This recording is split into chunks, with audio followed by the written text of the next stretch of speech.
दोस्तों तारीख थी 14 अगस्त 1947। आज से तकरीबन 75 साल पहले चारों तरफ गर्मा गर्मी का माहौल था। एक तरफ लोगों के अंदर आज़ादी को लेकर उत्साह बढ़ता जा रहा था, मगर दूसरी तरफ अखंड भारत दो हिस्सों में बंटने की तैयारी में था। समय रात के करीब 9 बजे रहे थे। बिजली की गड़गड़ाहट के साथ दिल्ली की सड़कों पर जबरदस्त बारिश हो रही थी।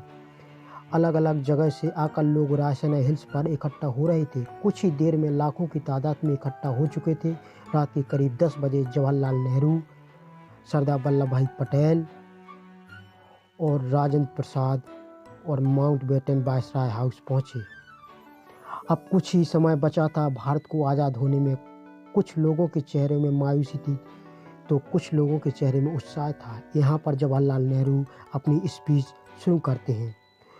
उनके भाषण की शुरुआत इन 2 लाइनों से होती है, at the stroke of the midnight hours when the world sleep India will be awake to life and freedom. कुछ ही देर बाद वह घड़ी आ गई जब भारत ने आज़ादी की सांस ली।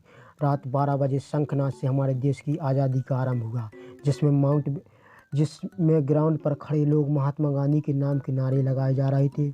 जो लोग अपने घरों में रेडियो पर भाषण सुन रहे थे, उनकी भी खुशी का कोई ठिकाना नहीं था, क्योंकि उस समय भारत आज़ाद परिंदा हो गया था, जिसका हमने करीब 200 सालों से इंतजार किया था। 14 अगस्त सन 1947 में रात भर बारिश होने के बाद सुबह आसमान बिल्कुल साफ था।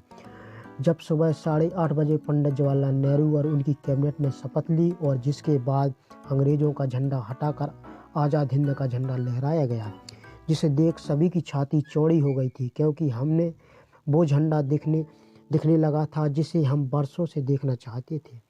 जब राजधानी दिल्ली में आज़ादी का जश्न मनाया जा रहा था, उस वक्त महात्मा गांधी दिल्ली से हजारों किलोमीटर दूर पश्चिम बंगाल के नुआखाली में थे और राज्य में शांति कायम करने का प्रयास कर रहे थे। जानकार बताते हैं कि पंडित नेहरू के ऐतिहासिक भाषण को पूरे देश में सुना जा रहा था, मगर गांधी जी नहीं सुन पाए थे। 14 अगस्त 1947 की ऐसी रात जब लोग सोए थे, गुलामी देश में थे। अगली सुबह उनकी आज़ादी की सुबह थी, लेकिन जितनी खुशी हमें आज़ाद होने में थी, लेकिन उतना ही गम अखंड भारत के टूट जाने में था, क्योंकि दोस्तों भारत ने अपने 3,46,737 किलोमीटर का एरिया पाकिस्तान के रूप में खो दिया था। करोड़ों की संख्या में लोग भारत से अलग हो गए थे। जो लोग कुछ समय पहले भाई की ज़िंदगी जी रहे थे, वह अब एक दूसरे की जान के दुश्मन बन चुके थे, क्योंकि 14 अगस्त की रात 12 बजे भारत और पाकिस्तान का विभाजन हो गया था। भारत 2 हिस्सों में बट गए थे, जिसमें एक हिस्सा पाकिस्तान और दूसरा हिस्सा हिंदुस्तान के नाम हो गया था, जिस वजह से कई सारे दंगे हुए। जो लोग खुद को पाकिस्तान में सुरक्षित समझते थे, वो लोग वहाँ चले गए, और जो लोग भारत में सुरक्षित समझते थे, वो लोग यहाँ आ गए। कहा जाता कि करोड़ों लोग पलायन को मजबूर हो गए थे। इन दंगों में हजारों लोगों को मौत के घाट से उतार दिया गया था। ये उस समय दुनिया का सबसे बड़ा विस्थापन था। ये सारा खेल अंग्रेजी हुकूमत का था, जिसमें डिवाइड एंड रूल का खेल पहले से खेल रखा था, जहाँ पर उन्होंने हिंदुस्तान के अंदर हिंदू और मुस्लिम के बीज भर दिए थे। वरना आज़ादी के पहले हम सभी भाइयों की तरह एक साथ जी रहे थे। वो अंग्रेज ही थे जिन्होंने हमें जाति के आधार पर हमारा व्यक्तित्व याद दिलाए, जिसके बाद हम आपस में ही लड़ने लगे।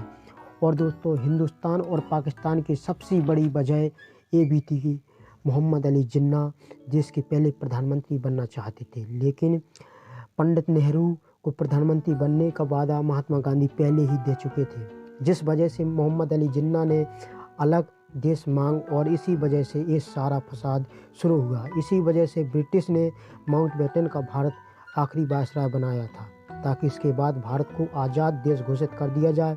लेकिन भारत के हिंदू और मुस्लिम भाई आपस में लड़ने में ही उतारू थे, और यही अंग्रेज चाहते भी थे, क्योंकि ये लड़ाई की चिंगारी उन्होंने ही लगाई थी, जो आग बनकर अब तक हमारे सीने में जल रही है।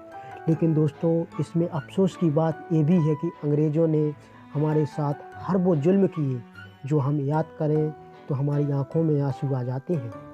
लेकिन फिर भी उन्हें बाराती की तरह विदा किया गया, जहां 1500 अंग्रेज़ों की पहली टीम 17 अगस्त सन 1947 को अपने देश लौट रही थी। आखिरी टीम उसके 1 साल बाद 27 अगस्त 1948 को निकली। जब अंग्रेज़ों की आखिरी टोली हमारा देश छोड़कर जा रही थी, तो उन्हें बैंड बाजे के साथ विदा किया गया और इसी दिन सभी अंग्रेज़ों का नाम हमारे देश के नक्शे से निकल गया। दोस्तों, ये थी हमारे देश आज़ादी की पूरी कहानी। क्या आप हमें बता सकते हैं जिस भारत का ख्याल करके हमारे देश के स्वतंत्रता सेनानियों ने अपनी जान गंवा